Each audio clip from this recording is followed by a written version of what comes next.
you can accomplish anything you want in the world as long as you are willing to outwork people. I do think there are many times throughout the week where I will say to myself, just keep working hard and it'll work out. And I think there's a lot of people, especially young people today, who they want instant results. They want to immediately get wealthy or, accomplish their goal or whatever. As you get older, you just realize, like, look, you got to enjoy the work of it, and the outcome kind of takes care of itself. Pomp, honestly, there's several different topics in this book that I want to address with you, okay?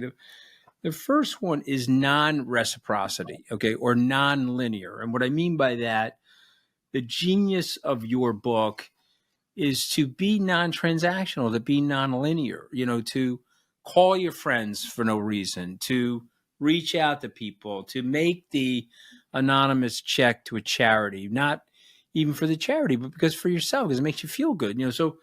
So tell somebody who's cynical why that is not only a way to live an extraordinary life, but actually makes you very happy and makes you very balanced on the inside.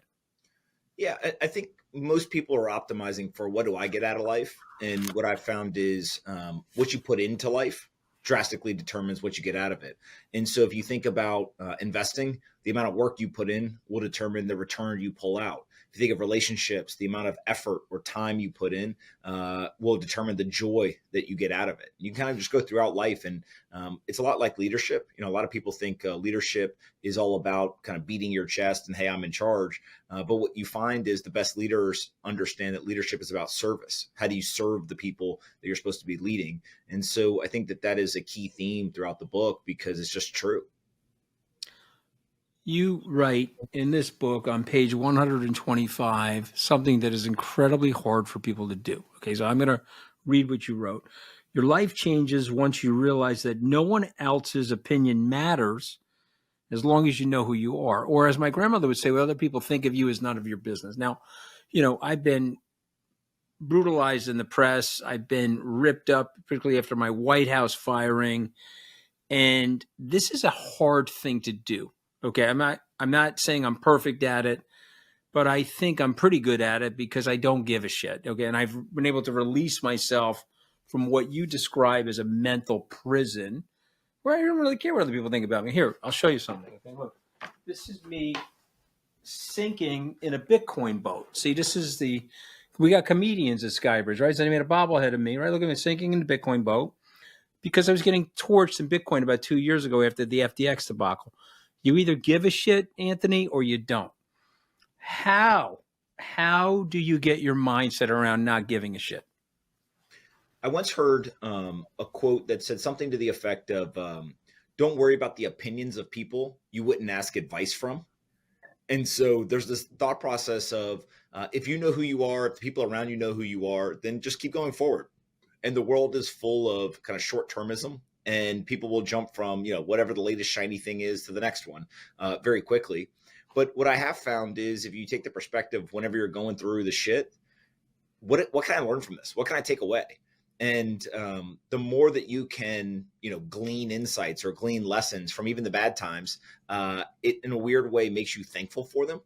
And so, you got fired from the White House, but you probably learned a lot about yourself and what you want out of life and, the type of person you are. And so in a weird way, it may be one of the most positive impact, situations that you lived in your life.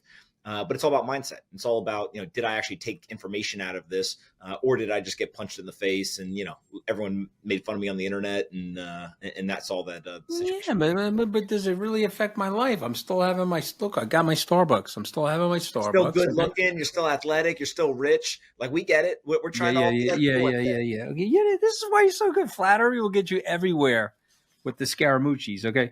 All right. So listen, I've got limited time with you. I want you to say something to me that you don't usually say to people. There's something inside Pompliano's brain that you don't share. There's a self-talk, there's a self-philosophy, there's something going on in the Pompliano brain that I want you to share with us. What is it?